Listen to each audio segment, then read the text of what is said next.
maxaa lagu dhahaa kalsooni af Ingiriisi? Confidence. Baro 10 eray Ingiriisi maalin walbo. Maxaa lagu dhahaa warbixin af Ingiriisi? Report. Maxaa lagu dhahaa rajayn af Ingiriisi? Hope. Haddaa xisaynaysid barashada af Ingiriisi leeg saar muuqaalka. Maxaa lagu dhahaa tilmaan af Ingiriisi? Instruction. Maxaa lagu dhahaa ujeedo af Ingiriisi? Purpose. Maxaa lagu dhahaa hal abuur af Ingiriisi? Creativity.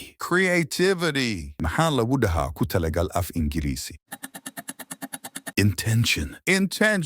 Maxaa lagu dhahaa suurtagal af Ingiriisi? Possible.